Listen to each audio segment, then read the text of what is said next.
16 ang huling harapan, himayin po natin ngayon. That's it. That's the third and last presidential debate for the 2016 elections. Let's discuss the whole debate today. How do you compare it to the past two?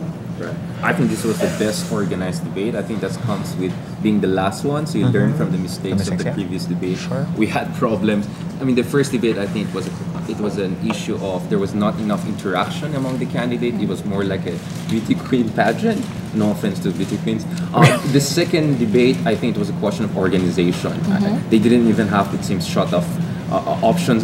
You could hear even side comments and trash talk among candidates, and you had a lot of delay. This one, we had few commercials, not as much as the first debate. Very well organized. You had variety of kind of ways to organize this debate. You had this quick question and answer portions. You had exchanges. You had witnesses coming forward and asking questions like a town hall. So I think there was a lot of variety. I think this was the best organized, and so ABS-CBN properly used the opportunity they had. And I think this is a debate where we saw less of unnecessary over-the-board entertainment and more sincerity and more compelling messages from individual candidates. And I think thanks to this debate, I'm beginning to feel the magnitude and the weight of these elections. This could really shape our country's future, and I could see that also in the sincerity and sense of urgency that individual candidates portrayed during their speeches. I was in fact expecting, because it's ABS-CBN, right, with all due respect to ABS-CBN, I mean, in view of what their vice presidential debate, for example, I was expecting it to have a lot more pomp and circumstance and entertainment, but perhaps because of the backlash that they received, right, they toned the entertainment aspect down this time around. So a lot of opportunities to tease out the issues. Of course, I have some objections to how some of the formats, but I think it was pretty wise that they related the questions also, or at least the issues, to the everyday person. Foregrounding, for example, the experiences of the poor. I thought that was very thoughtful. Let's go to the issues. Who do you think best answered, or who has the best platform for the West Philippine Sea? West Philippine We're going to go one by one platforms? No, just BBL West, the key platform. The way I look at it, just like the first and second debate, again, it was really Poe and Mar who had the more details in terms of their policy proposal. They were the ones who tried to really elaborate and articulate on the complexity of the issues. You also had Mar who kept on reminding people, please don't make redundant proposals. We already have that in the status quo. So I think he really showed that the others were either disingenuous, right, or they were not well informed, which is even worse, right? So I think Mar did a very good job of reminding everyone that, I'm the one who knows about everything. So I think in that sense, this debate in terms of substance was really between Mar and Poe. But given that Duterte now has a very strong lead in the surveys, I was expecting that he will be at the receiving end of the attacks, and you were thinking, would he be a loose cannon during this debate? But no, he was much more in control of himself. He was much more composed. So I think, given relative to the burden that they had, I think Duterte did very well in this debate, well more than I expected. So I think he was definitely a winner in this debate by not making a major mishap and not feeding on this gathering storm of doubt on whether he's the sound mind and steady hand that this country needs. No, but what he showed was a person who could be sincere. He showed conviction on the BBL and Mindanao issue. He reminded people about historical injustices. Well, on certain issues, he was not as impressive, but I think overall, if you look at it, we saw the more sincere, more serious, the more visionary Duterte, and I think in that sense, he did very well in the debate. So is it enough to bury the issue of the controversial rape joke at this point? Oh, well, very good question. It is a very serious matter to me. Well, one, I'm a sociologist. Women's rights are... Us too, political scientists. Oh, okay. It matters to you? Okay. Fair enough. But it's just that I think leaders have to be more responsible. Grace Poe tried to confront him on that one, on that issue, for example. She tried to say that, just in case you become president, can you please tame your tongue a little bit?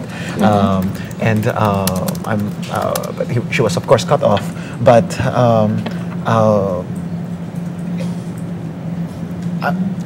in as much as we can bury that at this point in time, I think we need to be very careful also with regard to Duterte because he sends conflicting messages, I think, or conflicting signals. You know, he's nice now. Tomorrow he can be loose cannon again, and then on another day it depends on his audience. Or just on Saturday, for example, he was at Lyceum and he was explaining himself as someone who was trying to confront the elite and the political elites, and therefore presenting himself as someone who's authentic. Again, another word, a word that I keep repeating here. So we just need to be very careful.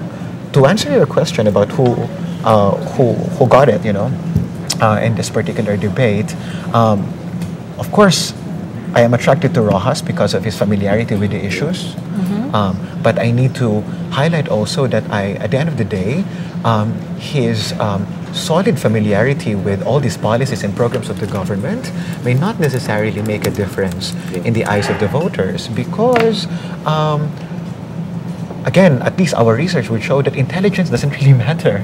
So talking about your achievements, academic achievements, for example, may not necessarily gain traction amongst the electorate.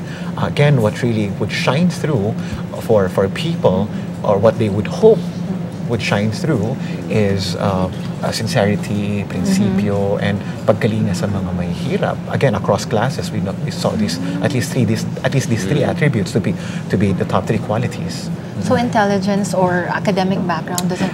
Yeah, they do matter to a certain extent, but not as important, for example, as those three: concern for the poor, prinsipyo, and integrity. If you're to pick a winner for the whole debate, who would it be? And give us your reasons for picking that person. In terms of readiness, okay, let me. I don't want to see as someone who's completely biased for a person, so let me just qualify my answers. In terms of readiness, I think it has. He came to the debate fully prepared, as he always has anyway. It's certainly Rojas. He knew all the policies at stake. He knew the issues at stake, and that is very impressive. You don't go to school without having done your homework, and to a certain extent, it is to be expected of Rojas. I mean, someone who's been working for the government for over a decade now, right? But in terms of a message that could resonate more with the people, I think it's got to be Duterte. In terms of exactly the same thing. Oh, did you? Okay. You can quote me. But in terms of, he has got that at one level, what you were saying, right? Sincerity, but at another level, that I'm not giving up on my toughness, for example, right? And I think that message, that dual message, I am sincere about what I do, but I'm also not backing down on my toughness. That would be very compelling to many people. So you have two criteria, right? Readiness and readiness and well, not necessarily two criteria, but in terms of readiness, it's more Rojas. But in terms of the convincing message, I think that would matter more. I think to the electorate, the toughness that the classes ABC would prioritize, and the sincerity that everybody would certainly could resonate with. Yeah. Weird. I mean, of course, I kind of intimate that I think it's a question of substance and master of policy details. It's Rojas and Poe. It's a close fight. Perhaps I'll still give it to Rojas because in certain occasions, I think kind of reminded Poe that what you're suggesting is already status quo, among other things. And Poe made some controversial. I mean, like reduction of corporate tax and how exactly is that going to work? So she threw some policies here and there that I think she didn't properly articulate, but both of them I think did very well in terms of substance and master policy detail, which is consistent with the first and second debate. But I'll give Rojas an edge. But again, on emotional resonance and compelling messaging, I think the whole Duterte stop it doctrine is something that will really echo across a lot of people in the electorate. And I think on that Mindanao issue, on that fifth round, he really showed conviction, which I think no one else matched. Other people showed conviction, no question about it. I think Mar and Poe, Miriam, all of them showed conviction on different issues. But that round was a very clear, victory for Duterte, and he showed to the people that he's actually a caring person. He's true. not the kind of That's true. narcissistic, low cannon person that he That's was. true, yeah. Maybe you were saying like maybe this guy tomorrow is going to be a different guy, but Sure. at least he showed that he has different dimension. There's Yeah, another yeah, yeah. Duterte Yeah, that a yeah. lot of people forget about. And that Duterte could be the president of 100 million souls. So I think in that sense, Duterte did a very good job. Now, let's be honest, perhaps with our electorate, what will matter is more the emotional resonance and compelling messaging than the substance and master policy details. So you That's could say true. Duterte is the winner of this debate in that sense, especially since he's already the leading candidate in surveys and he was expected to come under fire because of the rape joke and other controversial statements he made, That's including in the West Philippine Sea. He said something like, Oh, yeah. that could be Okay. interpreted like, are you saying that sovereignty is negotiable? But he cruised. He just navigated this difficult, this difficult fault lines, and I think he came out very much confident and composed. So you could say the 31 this debate if emotional resonance and compelling messaging is the main criteria. Okay, we now go to the reaction of our social media users. Talking to Caterina Francisca. Okay, what? In all three of the debates, we see that there's been a consistent trend. It's always been Davao Mayor Rodrigo Duterte who always emerges as a frontrunner in all three of the polls, based on the debates in Cebu and in Cagayan de Oro. And the second and third place usually switch between Rojas and Santiago, except for the second debate, of course, where Yeah. Miriam skipped the debate. But in this round, it's Duterte on top, followed by Miriam in the first part where the town hall part of the debate, and Rojas in the part where they faced off on various issues and answered questions in the fast talk portion. So if you look at the trends, it's been Duterte and Rojas or Miriam, then Grace Poe, and consistent last placer would be Vice President Pinay. For this debate, did you see a different Duterte that made him go to the top of the netizens' choice? It's actually a little hard to say because it's always been placing number one in all the other debates, regardless of what he says, of the controversial statements that he made. For instance, in the past debates, he's been attacked on some issues, but he still emerges as the number one choice. So maybe you can say that he has a very engaged voter base who's also supporting him online. Okay, thank you. We now go to the Rappler editor's choice. We're going to talk to Glenda Gloria, managing editor. Hi.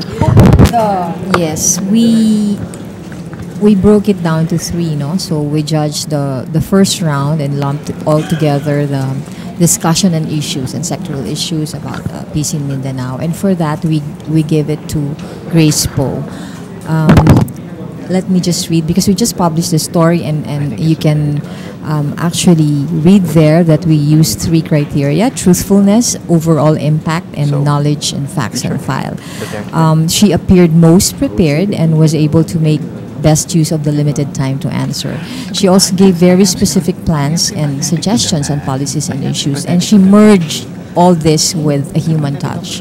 For example, we can just cite two issues now. On the issue of fishermen being caught in the maritime dispute between Manila and Beijing, Poe addressed the issue two ways: concerning the individual, the fisherman, and the nation. She cited very specific measures to assist the fishermen caught in the dispute. On the issue of peace in Mindanao, ironically, it was only Poe who cited the terror threat. All the rest of the candidates talked broad strokes about the peace process in Mindanao and that it should be pursued. But the real threat in Mindanao now is not the rebellion of the MILF, but precisely terrorism and ISIS. And she was the one who very specifically said that government should not be dealing with terrorists, should not be holding peace negotiations, but that the peace process should include not just the rebel groups, but also other indigenous peoples, for example, who are involved in Mindanao. So for that round and sectoral issues, it is At the based. very least. Thank you. Let's go now to Patty Pasion, who's covering the campaign of Miriam Santiago. Sino daw ang editor's choice? So what can you say about Santiago's performance now? Because she was absent during the second debate. Well, now she was able to express her thoughts and her well, brilliance, much better than how she did during the first debate when she really had the difficulty of understanding the questions and explaining her ideas or her stances on issues. Her performance is much better now compared to the first debate, but it is still not the Miriam Santiago that we all know. I saw that there were several times that she had to stop and to ask the question again, and she really had a hard time sometimes thinking of what she's gonna say. That's my next question. Is this the normal? Is this the new Miriam now? Like when you cover her in sorties, does she usually stop to gather her thoughts? Not the normal, not the feisty senator that we once. Actually, during her past sorties, before she took the miracle drug or the secret drug that she's talking about, she's like that. She always stops to think about what she's gonna say, or it seems that she's collecting her thoughts first. But after that, it's very miraculous that she can actually enunciate her thoughts very well. She can actually, the reporters covering her noted that she's really strong because she can go up several flights of stairs going up the stage. So now I'm a bit surprised about on her performance because she has been very well in the past four sorties that she went to. Let's now go to Pia Ranada, who's covering the campaign of frontrunner Rodrigo Duterte. Hi, Pia. How do you describe the performance of Duterte in this last debate, considering that we're still fresh from the rape joke? I think actually he was pretty safe during the debate. He rebuffed the remarks. He gave a rebuttal. He explained himself. But I believe for me he toned down. He was a toned down version compared to who he is during rallies, during ambush interviews with reporters. And also, I thought there was more meat in his statements. He gave more policy-oriented responses. Like this is the first time he mentioned the OFW department. He was also more, I think, put together when he responded to the traffic question on Metro Manila traffic. So I thought he did better than in the past debates. He was less jokey. He was less cute. He was more into policy, but he was also consistent in his agenda of political will, of fighting corruption and crime. Why do you think there's a sudden change in the so-called strategy for the debates? Because for the past two debates, he's not like this. I think he recognized that it's a sensitive moment for him, that this is a chance for him to redeem himself, to show people that he can be serious, he can be decent in front of a lot of people, and in the public eye. So I think he wanted to play it safe a bit, and also show people that he's more than his bad mouth, he's more than gutter language. So I think that was his strategy coming into the debate. He didn't want to ruffle so many feathers, but at the same time, he still wanted to show his strong side, his aggressive side. Like you saw the duel between him and Rojas. So he was still repeating that this government has failed the people. So he compromised a bit on his language, but he did not compromise on certain aspects of his agenda. What do you think is his strongest point for this debate?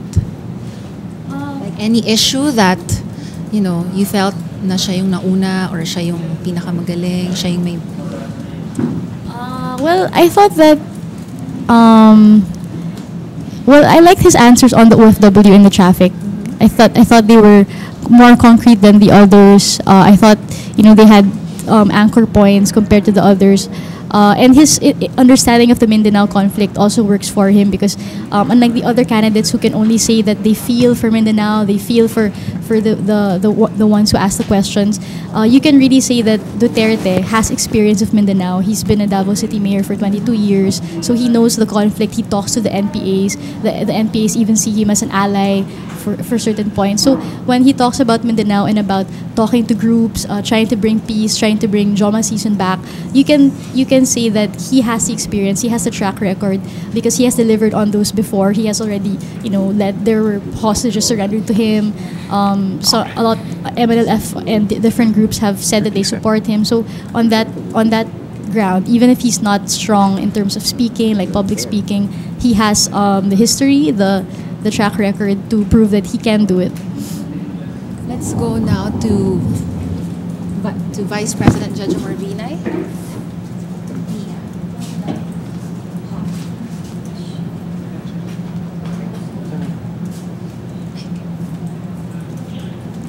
Hi, Mia. How do you assess the performance of Vice President Judge Binay for this last debate? Saan ba?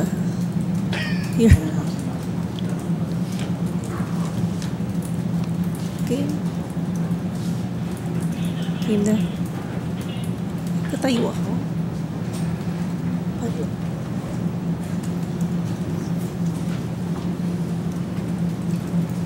Surprise. Saan ba? Dito. I think the Vice President tried to be more relaxed.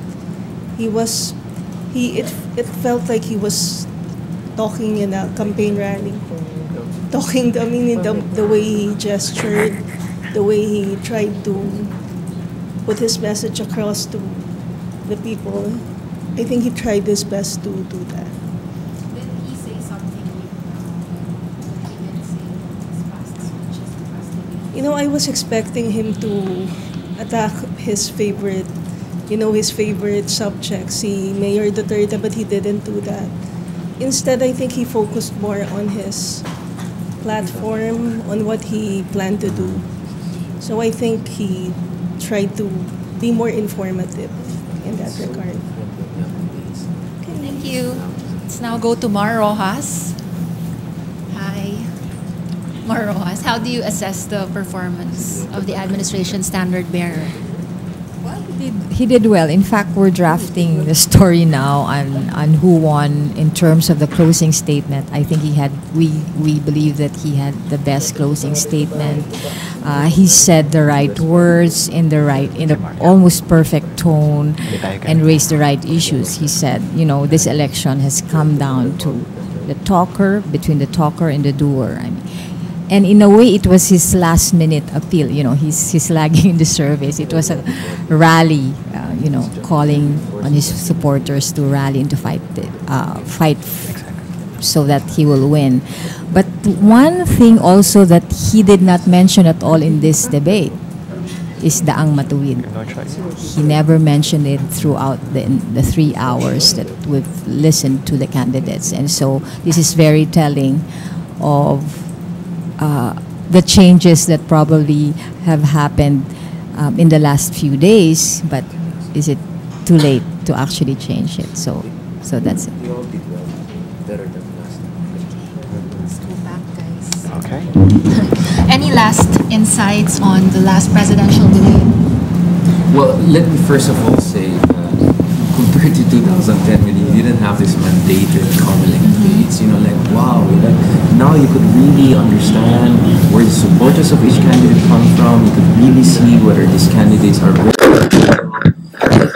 and just so much excitement and an emotional resonance to this debate. The way the 2010 and 2013 elections did in January 20 starting, it made me more attention to these elections. And I think this was a very well organized debate and perfect way to end. Should I repeat that first?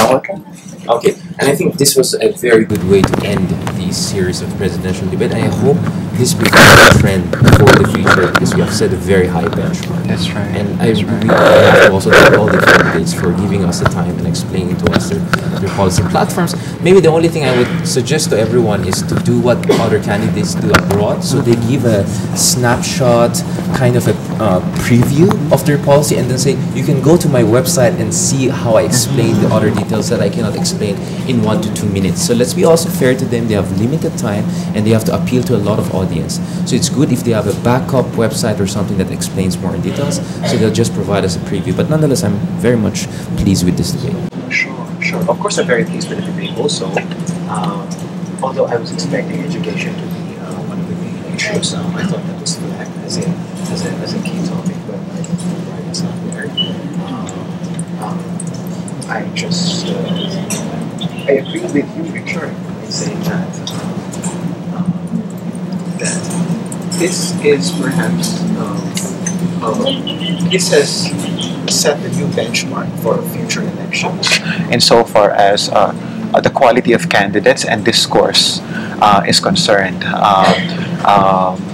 Randy David, in his recent column, said that never have we had any candidate that challenges the elite, for example, at least in the in Duterte, for example, and so. Oh, okay, so should I repeat everything again? Okay, sure. I feel that how do I phrase this? I feel that